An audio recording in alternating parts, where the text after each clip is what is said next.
Now, of course, there are various stakeholders who form an integral part of a successful academic year. Some of those stakeholders are actually school governing bodies. Now, my colleague Michelle Craig is at Rosebank Primary School. And Michelle, it'll be interesting to try gauge how school governing bodies are feeling as we continue, I guess, decoding some of the more contentious issue around what today entails.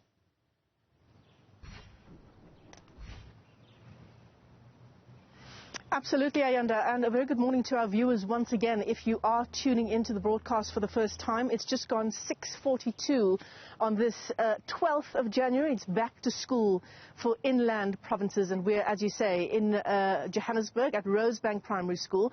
Speaking of stakeholders, Matakanye Matakanye speaks on behalf of the National Association of School Governing Bodies, and he joins us here on the program this morning. Matakanye, it's great to talk to you. Thank you for coming all the way here to be part of our broadcast.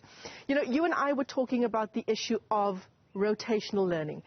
You and others were quite surprised by Angie Motsekga, the Basic Education Minister, yesterday announcing that rotational learning remains in place. That's a disappointment, given that we were hoping to make up for some of the lost class time over the past 2 years. Good morning, Michelle, and all your viewers. It is really disappointing in the sense that when we campaigned for the teachers to vaccinate, we thought we are addressing the question of social distancing. And we also even went to an extent of ensuring that bigger children in schools also vaccinate. Last time when we talked to the minister, we were told that now he has been, the permission has been granted for those children to go and vaccinate. So we knew, we thought then we are addressing the question of the social distancing. Once teachers and elder or bigger children are vaccinated, there will be no more question of social distance. So our children will all go back to school, and from Monday to Friday being taught, because it's going to create a big problem.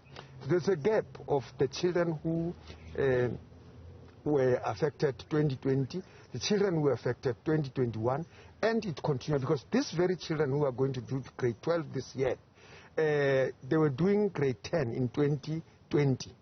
You remember 2020? Sure. There was no school. So I don't know the knowledge these children are going to have, the skill, the attitude, the values, because those are basic tenets of curriculum in school. And if we want quality education, then those things, then what happens? What really happens? Because we thought then we are addressing the question of social distancing by vaccinating the teachers, by vaccinating. So, I mean, they come into the matric year at a huge advantage, and the irony of it, Matakanye, is that poorer schools, in our experience, and this was your experience as you told it to us before we came on the program, poorer schools will continue with rotational learning, but the truth of the matter is, schools like the one we are at, they've been doing full-time classes even since last year. 100% correct, Michelle. And that's what we are fighting, to say, are you really destroying the poorest of the poor in this country?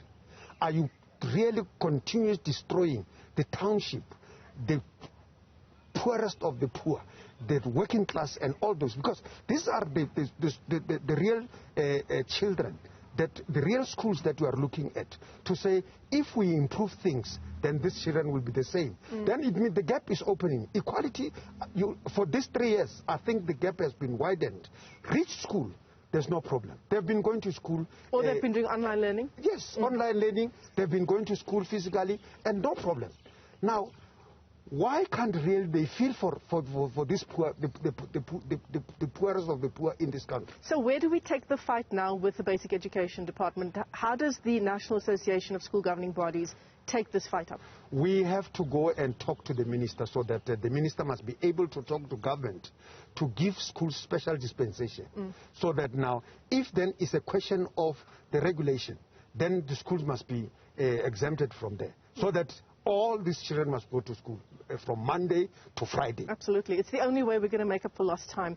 I want to talk to you about another important issue, and that is enrollments and placements, specifically for grades 1 and 8. Now, I understand that Gauteng is actually struggling with this the most 400,000 pupils around the country are yet to be placed in those two important grades. It's not a challenge that can be placed squarely on the shoulders of schools or the Department of Basic Education, though. Yeah. Look. It really, as much as squarely it could be saying, build more schools. And you've just mentioned the question of housing. You see, the problem in this country is the quality of education. We must address, if we do not want to see this crisis of placement, we must address the quality of education. Because parents think that Gauteng, because it has more or less some resources, I mean, online admission, online teaching and all those things started long in Gauteng, you know. So children, I mean parents in the country, they want if they want the opportunity for their children in education, they bring them in Gauteng. Yeah. So you can say Gauteng build schools. I mean, you will build schools until there is no space where to build. Yeah. You understand? So I think what you have to do is to address quality, so that everybody, where he must go and attend school where he stays. Matakanye, thanks very much indeed for joining us here at Rosebank Primary School. He speaks on behalf of the National Association of School Governing Bodies.